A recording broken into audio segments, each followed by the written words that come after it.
I think about legacies a lot. People's legacies, how they're remembered, what they're remembered for, if history's been twisted and their legacy has been warped.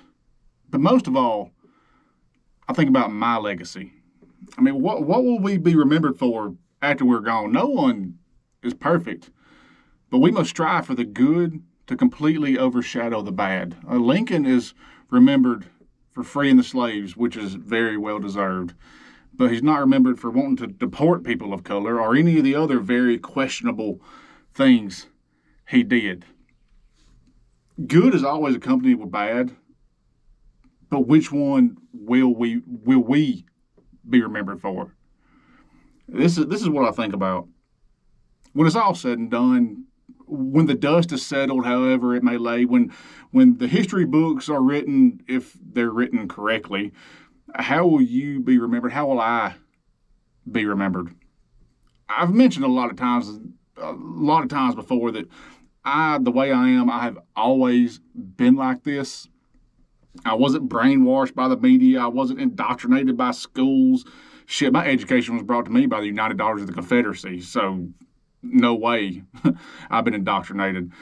I've always been on the left, but I have moved further left as I've gotten older. But that's just because I've learned more and seen more and opened my eyes. I've done my own research, like the right loves to say.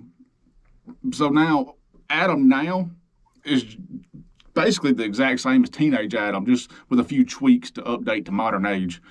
So I often think about if I've always been like this, would I have been like this with my equality leaning no matter the time period? I mean, I am from Alabama. I do live close to Birmingham, where the civil rights struggle was championed. I was born 20 years after the 16th Street Baptist Church bombing. If I had been around back then, would I still be the same Adam?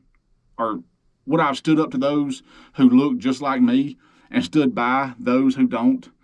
Or would I have been just another Southern pride Bama boy like so many were back then?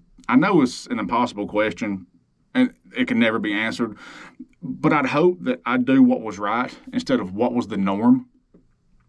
Same as I'm doing right now, today. It scares me to think that I could have been a bigot back then. I don't know what caused me to not be one, but I'm happy it happened. I'd like to think that I would have been one of those white people who protested alongside people of color, sat with them at lunch counters, put myself in harm's way. Would I have survived? Would I have been too chicken shit to stand up for my beliefs?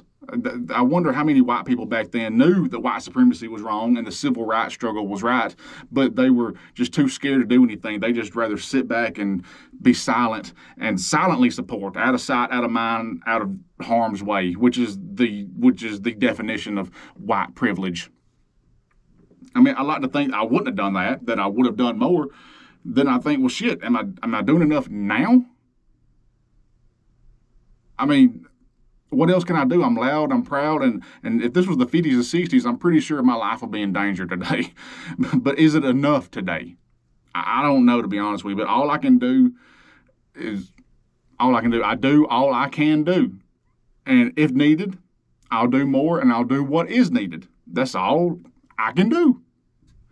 I mean, I think about Germans in the lead up to World War II. How many before the Nazis took hold, didn't like what was happening but refused to speak up or do anything because of fear? How many joined the Nazis even though they didn't truly believe in their cause, but it seemed like the so-called safe way to go?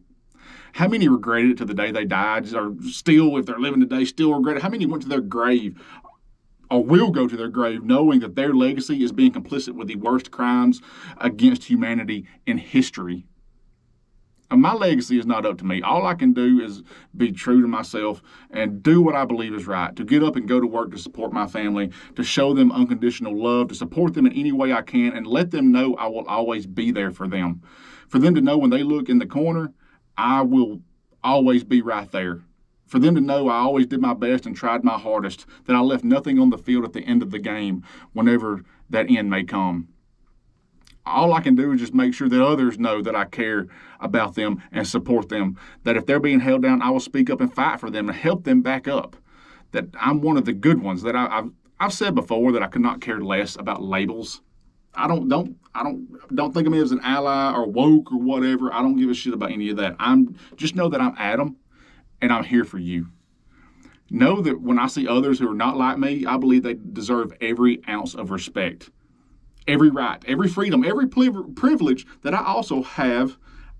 I just want to, when the day comes that I'm no longer here, I want to be thought of as someone who wanted others to be able to live their life as they saw fit, who didn't look at someone who wasn't like them and thought, ugh, we need some laws to protect me from them. One who didn't see a uterus as property or a hungry child as a freeloader, who didn't look at a straight pervert and blame the trans community, who didn't look at the words of Jesus and then knew the opposite of his words and claimed to be a Christian. I just want people to think of me after I'm gone and think fondly and think to themselves, that Adam guy, he was a good person. And maybe, just maybe, I can bring one last smile to their face. That's what I want my legacy to be.